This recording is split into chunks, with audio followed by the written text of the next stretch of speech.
मैं अभी भी ये सोच रहा हूँ कि एक्टर और डायरेक्टर दोनों डिपार्टमेंट ऋषभ शेट्टी ने कैसे हैंडल किए, खास करके जब पूरी मूवी का भार बेरमे के परफॉर्मेंस पे टिका हुआ था। और मूवी बहुत अच्छी है, ये तो तुमने बहुत सारे वीडियोस में सुना होगा, पर मूवी क्यों अच्छी है और क्या ये पार्ट 1 से अच्छी है या फिर नहीं है? अगर है तो क्यों है, और अगर नहीं है तो क्यों नहीं है? इन सभी सवालों के जवाब तुम्हें देने वाला हूँ। मतलब कि इस वीडियो में हम कांतारा चैप्टर 1 का सिनेमैटिक ब्रेकडाउन करने वाले हैं। तो जैसा कि मैं अक्सर अपनी कुछ खास वीडियोस को लेकर कहता हूँ, ये वीडियो थोड़ी सी लंबी हो सकती है और साथ ही में दोनों पार्ट को लेकर भर भर के स्पॉइलर होने वाले हैं। तो इनमें से अगर किसी भी चीज से तुम्हें दिक्कत है तो अभी रुक जाओ, बाद में मत कहना कि बताया नहीं था। सबसे पहले तो फाइनली हमें कांतारा की ओरिजिन पता चल जाती है और कांतारा शिवा के पूर्वज जहाँ रहते थे उसी जगह को कहा जाता था, इसीलिए पार्ट 1 का भी नाम कांतारा है। और इसे ईश्वर का मधुबन इसलिए कहा जाता है क्योंकि माँ पार्वती ने इसे बनाया था भोलेनाथ की तपस्या के लिए, इसीलिए शायद क्लाइमैक्स में हम भोलेनाथ को वहाँ पे देखते भी हैं। खैर लास्ट की बात लास्ट में ही करेंगे, फिलहाल सबसे पहले पॉइंट पे आते हैं जो पार्ट 2 को खास बनाता है, mythic scope and world building. Rishabh ने फोकलोर को लेकर इतनी लेयर्ड वर्ल्ड बिल्डिंग की है कि पहली बार बहुत सारी चीजें तुम मिस कर दोगे, क्योंकि हर एक सीक्वेंस के पीछे कोई ना कोई कहानी या फिर हिडन मीनिंग छुपा हुआ है। और जिस तरह से इन्होंने वर्ल्ड बिल्डिंग के जरिए कांतारा की यूनिवर्स को एक्सपैंड किया है, ये चीज पहले तो मूवी के अराउंड एक मिस्ट्री बना के रखती है, क्योंकि कहानी शुरुआत से ही बहुत सारे सवाल हमारे दिमाग में छोड़ के चली जाती है। जैसे कि राजा को जंगल ले जाने वाला ये बूढ़ा आदमी जिसका नाम मैकर है, वो कौन है? या फिर कपड़ा आदिवासी की कड़प्पा आदिवासी ने राजा की बेटी को कैसे ठीक किया? और सबसे इम्पोर्टेंट सवाल कि बेरमे कौन है और वो इस कुएं में कहां से आया? अब इनमें से कुछ सवालों के जवाब हमें जैसे जैसे कहानी आगे बढ़ती है वैसे वैसे मिलते जाते हैं, लेकिन कुछ ऐसे सवाल हैं जो कि अभी भी बाकी है, मिस्ट्री बने हुए हैं। पर पॉइंट यहाँ पे ये है कि वर्ल्ड बिल्डिंग के जरिए ऋषभ ने जो लेयर्स इसमें ऐड की है वो मिस्ट्री को बनाए रखती है, जिसके कारण मूवी में हमारा मन जो है वो लगा रहता है। वैसे इंटरेस्टिंग बात पता है क्या है? ऋषभ शेट्टी ने कांतारा की ओरिजिन को कुछ इस तरह से लिखा है कि मेकर्स अब इसमें आगे कितने भी पार्ट और ऐड कर सकते हैं, क्योंकि स्वर्ग लोक से कितने गण धरती पे आए हैं इसका कोई एग्जैक्ट नंबर इन्होंने नहीं बताया। और उसमें भी हम सिर्फ 3 लोगों को ही देखते हैं, की गणों को, नंदी, गुलिका और पंजुर्ली, जबकि शिव गणों की संख्या बहुत बड़ी है। और इसी वजह से तो हम लास्ट में चामुंडा देवी को आते हुए देखते हैं, क्योंकि इन्होंने गुलिका और पंजुर्ली की फोकलोर को शुरुआत से शुरू किया है। मतलब कि जो भी इन दोनों से जुड़ी हुई शक्तियां हैं वो सभी इसमें अपने आप आ गई है और ये जब चाहे उसे ऐड कर सकते हैं, जिसमें कि भोलेनाथ और माता पार्वती भी शामिल है। वैसे मुझे पता है मूवी के फर्स्ट हाफ से बहुत से लोगों को प्रॉब्लम हुई होगी,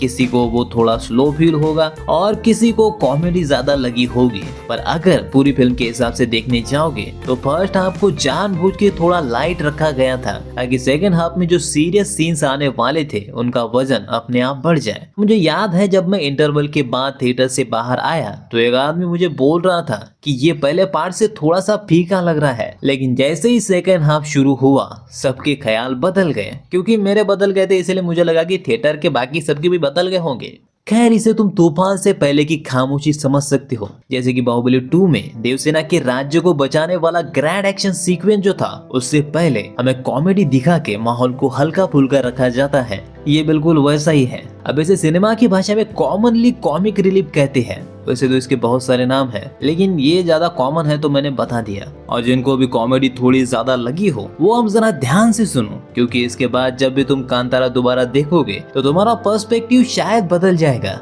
देखो क्या है कि लाइट हार्टेड और छोटे छोटे कॉमेडी सीन्स का मूवी में एक इम्पोर्टेंट पर्पस ये होता है कि ये हमें कैरेक्टर से कनेक्ट करने में हेल्प करते हैं, क्योंकि किसी भी कैरेक्टर की छोटी छोटी हरकतों से हम उसे पर्सनली जान पाते हैं। जैसे कि बेरमे का व्यापार के लिए उसके कबीले के बड़े लोगों के ना बोलने के बाद भी जाना, या फिर जेल से अपने साथियों के साथ भागना, बोबा और उसके बेटे को बेवकूफ बनाना, या फिर बंदरगाह पे हुड़कम मचाना। इन सभी सीन से हमें बेरमे किस तरह का कैरेक्टर है ये पता चल जाता है। वही पे कुलचेकर के भी छोटे छोटे कॉमेडी सीन्स हैं, जैसे कि उसका दरबार में पी के आना, या फिर उसके दोस्तों का उसकी इज्जत ना करना, अपने दोस्तों को मंत्री बना देना बिना किसी सोचे समझे और बिना काबिलियत के। अब इन सारी चीजों से हमें पता चलता है कि कुलचेकर कितना नेठल्ला और अय्याश आदमी है और साला ठरकी भी है। अब देखो ये कनेक्शन इसीलिए जरूरी होता है क्योंकि जब आगे उस कैरेक्टर के साथ कुछ होता है बुरा या फिर अच्छा, तो हमें वो ट्रेजेडी फील होती है। जैसे कि बेरमे का ये दोस्त मरता है या उसकी माँ मरती है तो सच में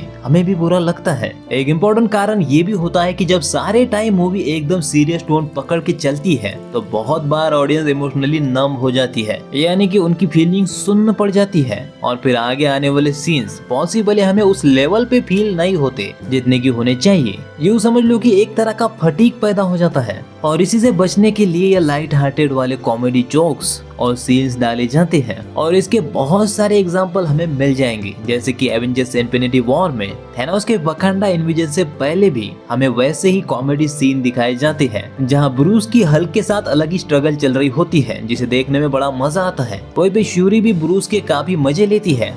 एक मिनट, ये कुछ गलत साउंड कर रहा है क्या?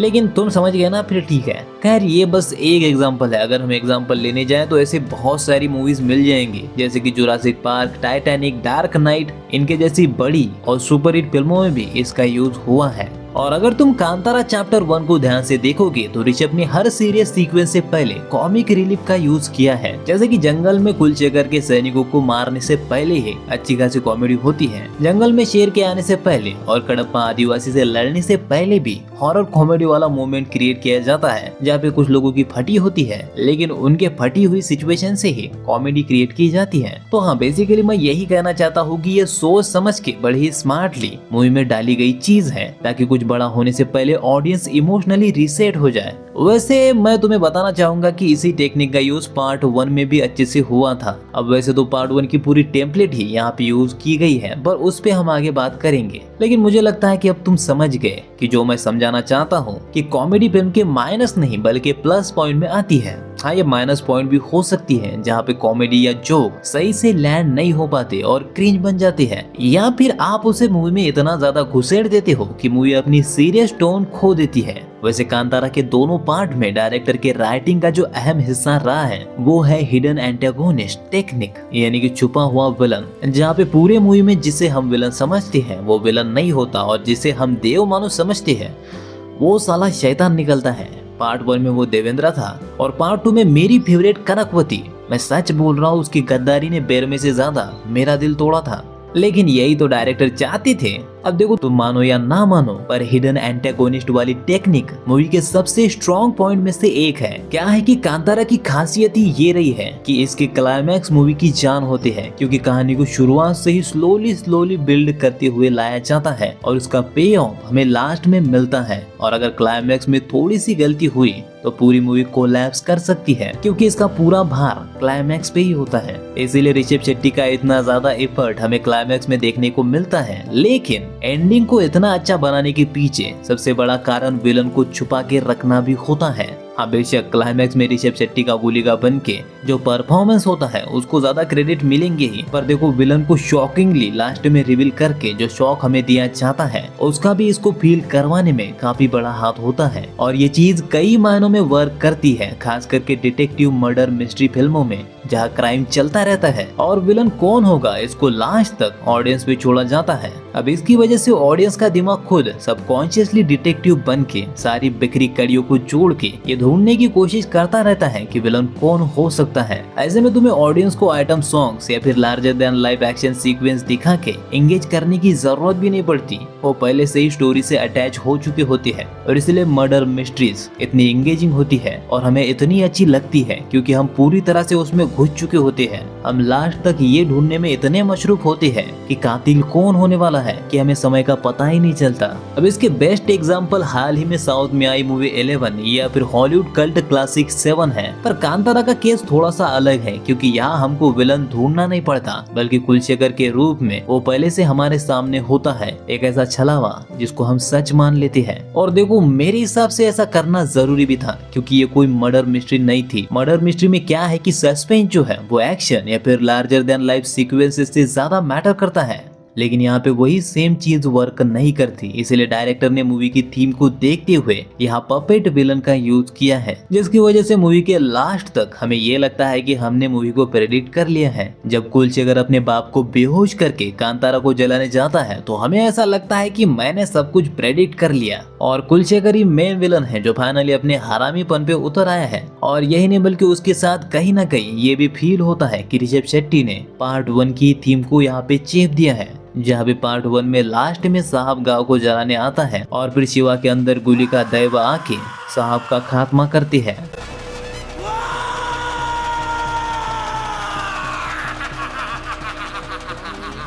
तो पार्ट 2 में जब पहली बार बेरमे के अंदर गुलिका आते हैं और वो कुलशेखर को मारता है, बेसिकली उसे खाता है, तो सब कुछ अच्छा होने के बाद भी कहीं ना कहीं ऑडियंस डिसअपॉइंट होती है क्योंकि कुछ भी नया नहीं होता। वहीं पे सब कुछ स्ट्रेट फॉरवर्ड और प्रेडिक्टेबल भी होता है। लेकिन जैसे ही कुलशेखर के मरने के बाद कांतारा के बच्चों पे महामारी आ जाती है, तब कहानी पूरी तरह से पलट जाती है और ये बहुत बड़ा शौक होता है जिसको किसी ने भी एक्सपेक्ट नहीं किया था। और जैसा कि मैंने कहा कि कनकवती की गद्दारी मेरे दिल को तोड़ देती है, तो ये इसीलिए होता है क्योंकि हम कहीं ना कहीं ये मान चुके होते हैं कि कनकवती अच्छी है। पर हाँ, हर टेक्निक की तरह इसके भी कुछ रूल है जिनको अगर फॉलो ना करे या फिर अगर प्रॉपरली उसे एग्जीक्यूट ना किया जाए तो ऑडियंस को शॉक तो लगेगा, लेकिन वो पे ऑफ की जगह धोखे की तरह फील होगा। जैसे कि पहले तो आपको पपेट विलन को पावरफुल दिखाना पड़ेगा, लेकिन उसके साथ ये भी पहले से ही प्लान करना जरूरी होता है कि वो इंडिपेंडेंटली डिसीजन नहीं ले सकता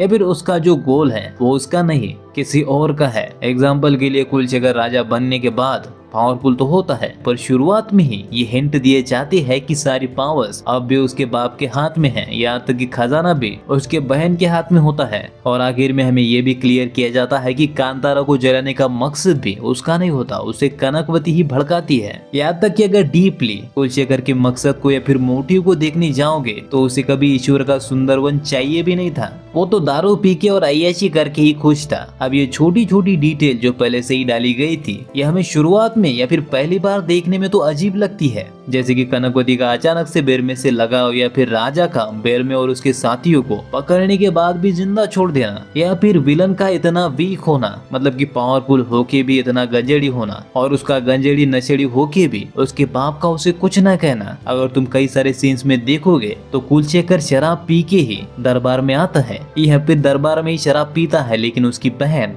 और उसका बाप सामने ही बैठे होते हैं और तब वो कुछ भी नहीं कहते, जो कि देखने में बड़ा अजीब लगता है। लेकिन लास्ट में ये सारी अजीब चीजें सेंस बनाने लगती है। खैर, इसके अलावा दूसरा रूल ये है कि जो रियल विलन होता है, जो कि फिलहाल पर्दे के पीछे छुपा है, उसको भी पहले से ही अच्छा खासा स्क्रीन टाइम मिलना चाहिए ताकि ऑडियंस उससे कनेक्ट कर सके। कैरेक्टर का कनेक्शन बहुत जरूरी है ऑडियंस से, लेकिन साथ में जब उसकी असली आइडेंटिटी रिवील की जाए तो वो प्रॉपर दिल तोड़ने वाली गद्दारी फील हो, ना कि रैंडम ट्विस्ट। अब इसका बढ़िया एग्जांपल भूल भुलैया 3 है, जहाँ पे शुरुआत से लेकर लास्ट तक राजकुमार देवेंद्र का स्क्रीन प्ले में कोई भी योगदान नहीं होता। यहाँ तक कि हम उसे साइड कैरेक्टर की तरह भी देख नहीं सकते क्योंकि उसे स्क्रीन टाइम मिला ही नहीं, बस थोड़ी सी जगह उसे स्क्रीन टाइम दिया जाता है। और हमें ये रिवील करने से पहले की बात कर रहा हूँ, रिवील के बाद जो उसकी कहानी दिखाई जाती है वो नहीं। इसलिए वो चीज फील तो होती है, मतलब उसके लिए बुरा तो लगता है, लेकिन हमें साथ में ठगा हुआ भी महसूस होता है। जैसे कि धोखा सिर्फ देवेंद्र के साथ नहीं हुआ बल्कि हमारे साथ भी हुआ है, क्योंकि उसके पास्ट के जो सीन्स होते हैं उसमें हमें अंजू और मंजू को ही दिखाया जाता है, जिसकी वजह से लास्ट में जब विलन रिवील होता है तो हमें ये पे ऑफ से ज्यादा धोखा लगता है, क्योंकि हमें देवेंद्र के बारे में कुछ पता ही नहीं था। लेकिन ऋषभ ने इस बात का भी अच्छे से ध्यान रखा है, इसलिए कनकवती और बेरमे की लव स्टोरी को प्रॉपर टाइम दिया जाता है और उसे हम नॉर्मल लव स्टोरी की तरह अपने दिमाग में बिल्ड करते करते चलते हैं, जिसकी वजह से क्लाइमैक्स में जो रिवील होता है वो पे ऑफ की तरह फील होता है। साथ ही में उसके बाप का भी अच्छा खासा स्क्रीन टाइम दिया गया है। वैसे इस फेक एंटागोनिस्ट के अलावा एक और चीज है जो कांतारा के स्क्रीन प्ले को बचाती है या फिर एनहांस करती है, और वो है डुअल एंडिंग। जी हाँ, मूवी में एक नहीं बल्कि 2 एंडिंग्स डाली गई है। अरे वाह, लेकिन ऐसा कैसे हो सकता है? बिल्कुल हो सकता है। देखो क्या है कि जब पार्ट 2 के बारे में ऋषभ ने सोचा होगा तो उन्हें अच्छी तरह से पता था कि जरा सी भी गलती हुई तो मूवी नहीं चलेगी, क्योंकि पार्ट 1 की सक्सेस का भार सीधा पार्ट 2 पे आने वाला था। मतलब इतना बड़ा बजट और पार्ट 1 की सक्सेस दोनों को ध्यान में रखते हुए ऑडियंस थिएटर में आती तो उनके एक्सपेक्टेशन को मैच करने के लिए उन्हें पार्ट 1 से कुछ बड़ा करना था, लेकिन वो ये भी जानते थे कि वो ज्यादा भी क्रीज छोड़ के नहीं खेल सकते वरना नो बॉल पे भी आउट होने के खतरे थे। कहने का मतलब यही है कि अगर उन्होंने कांतारा 1 से सिमिलर इसको ना बना के कुछ और ही आउट ऑफ द बॉक्स करने की कोशिश की होती तो फ्लॉप होने के ज्यादा रिस्क बढ़ जाते। शायद इसीलिए उन्होंने पार्ट 1 की थीम को यूज किया, लेकिन पपेट विलन के थ्रू उन्होंने पार्ट 1 में जो किया था उसी चीज को एक लेवल ऊपर खड़ा कर दिया, जिसके लिए उन्होंने ये डुअल एंडिंग वाली चीज की हेल्प ली। एक एंडिंग कुलशेखर वाली जिसमें ऑडियंस को लगता है कि उन्होंने पार्ट 1 जैसा ही कुछ देखा है और अब कहानी कनकवती और बेरमे की हैप्पी एंडिंग के साथ खत्म हो जाएगी। और अगर तुम मूवी को ध्यान से देखोगे तो ऐसा दिखाने के लिए या फिर ये एंडिंग का भ्रम पैदा करने के लिए डायरेक्टर ने उत्सव वाला सीन भी अच्छी तरह से फिट किया है, जहाँ पे कनकवती और बेरमे दोनों एक साथ उत्सव मना रहे हैं।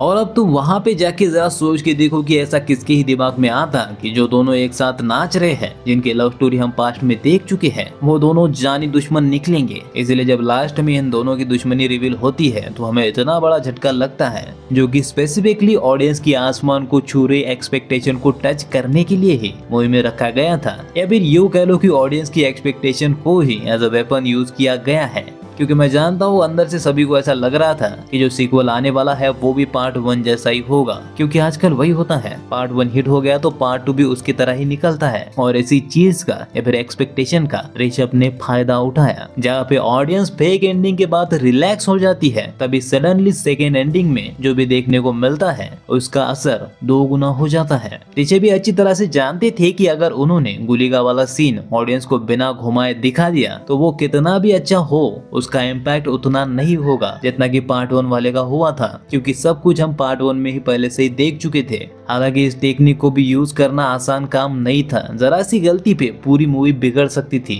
लेकिन कांतारा 2 में ये इसीलिए वर्क किया क्योंकि फर्स्ट एंडिंग अधूरी या फिर फेक नहीं लगती, ये रियल क्लाइमैक्स से डायरेक्टली जुड़ी होती है, जहाँ कुलशेखर के मरने की वजह से ही दैव को बंगारा ले जाया जाता है, जहाँ पे उन्हें बंदी करने की वजह से आखिरी युद्ध होता है। और अगर तुम नोटिस करोगे तो कडप्पा आदिवासी और कनकवती यहाँ तक कि राजा, ये तीनों मिलके कई दशकों से इस चीज की पूरी प्लानिंग कर रहे थे कि कैसे वो देवों को हथियाए, और इसीलिए कनकवती ने कडप्पा के साथ मिलके कुलशेखर का यूज किया। इसलिए कुलशेखर की मौत जो है वो कहानी का ही हिस्सा थी, यानी कि कनकवती के प्लान का हिस्सा थी, इसलिए वो हमें एंडिंग तक ले जाती है। अगर मान लो कि वो इनके प्लानिंग का हिस्सा नहीं होती और कुलशेखर ऐसे ही मर जाता बिना प्लानिंग के बस अपने ही डिसीजन के साथ, तो फिर ये एंडिंग हमें अधूरी लगती, उसकी मौत हमें अधूरी फील होती, क्योंकि ये उसका खुद का डिसीजन होता और कनकवती या फिर कडप्पा आदिवासियों का उसके साथ कोई कनेक्शन नहीं होता। लेकिन क्योंकि बेरमे के हाथों से कुलशेखर को कडप्पा और कनकवती ने ही मरवाया है, इसलिए उनका विलन वाला रिवील शॉकिंग तो होता ही है पर इलॉजिकल फील नहीं होता,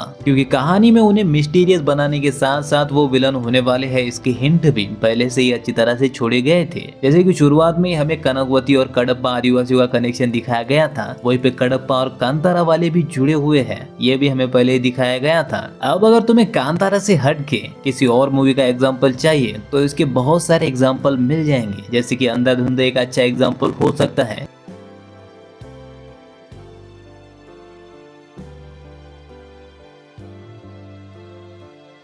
वही पे तुम्बाड़ भी इसका काफी अच्छा एग्जाम्पल है, क्योंकि इसमें भी रियल और फेक एंडिंग के बीच स्पेस भी दिया गया है, सेम उसी तरह से जैसे कि कांतारा 2 में है, जहाँ पे पहली एंडिंग या फिर फेक एंडिंग में हम विनायक को हस्तर से चुराए गए सोने को अपने बुढ़ापे में भोगते हुए देखते हैं। इसलिए ये चीज जो है वो किसी हैप्पी एंडिंग की तरह लगती है, लाइक सिंदबाद की कहानी जैसी, जहाँ अपना हीरो कई सारे एडवेंचर्स के बाद रिटायरमेंट में आराम की जिंदगी जी रहा है, पर उसकी अगली पीढ़ी और उसकी लालच हमें सेकेंड एंडिंग तक ले जाती है। और ये भी हमें फोर्सफुल नहीं लगता, क्योंकि हम शुरुआत से ही जानते हैं कि विनायक कितना ज्यादा लालची होता है। वैसे इसके कुछ वर्स एग्जाम्पल भी है, जैसे कि रेस मूवी को ले लो, जहाँ पे हर किसी कैरेक्टर की धोखाधड़ी रिवील होने के बाद सब कुछ खत्म ही हो जाता है, मतलब कि वहीं पे ऑफिशियली एंड होनी चाहिए थी मूवी, क्योंकि बेसिकली हीरो के पास एक अच्छा मौका था विलन को आसानी से मारने का, लेकिन वो नहीं मारता क्योंकि इनको आखिरी रेस दिखानी थी, जिसकी वजह से एंडिंग को खींच के दूसरी एंडिंग तक ले जाया जाता है, यानी कि बेसिकली कहानी से ऊपर स्टाइल को रखा जाता है। अब तुम पुष्पा 2 को भी ले सकती हो या फिर पुष्पा पार्ट 1 को भी, सेम गलतियां दोनों में दोहराई गई है, जहाँ पे सेकंड एंडिंग पे ऑफ की जगह ऑडियंस को धोखा देके चली जाती है। तो इम्पोर्टेंट बात यही है कि जो भी ऋषभ शेट्टी ने कांतारा 2 की स्टोरी के साथ किया है वो करना आसान नहीं होता, खास करके जब अब एक्टर, डायरेक्टर और राइटर तीनों खुद ही हो। और हाँ, मैं जो बता रहा हूँ उसको मिसअंडरस्टैंड मत करना। मैं तुम्हें ये नहीं बता रहा हूँ कि ये टेक्निक यूज करना कितना मुश्किल है या फिर इस टेक्निक को कितना सही से यूज किया है। मैं तुम्हें ये बता रहा हूँ कि कांतारा चैप्टर 2 कितनी अच्छी मूवी है। इसीलिए मार्केट में जितना भी हेट इसको लेकर फैलाया जा रहा है वो फालतू का हेट है, बेवजह का है। कहानी कितनी अच्छी है तुम खुद जाकर देखो। अगर देख ली है तो मेरा ये वीडियो देखकर तुम समझ ही गए होगे कि ये करना कितना मुश्किल था और ऋषभ शेट्टी ने इसे कितने ब्यूटीफुली किया है, इसे लिखने में कितना दिमाग लगाया है और बाद में इसे एग्जीक्यूट करने में कितनी मेहनत की है। वैसे कहानी के बाद मूवी को अच्छा बनाने का क्रेडिट इसकी सिनेमेटोग्राफी और ऋषभ की एक्टिंग को भी जाता है। और म्यूजिक के बारे में तो कुछ भी बोलने की जरूरत ही नहीं है, ये इसके बारे में सबको पता ही है।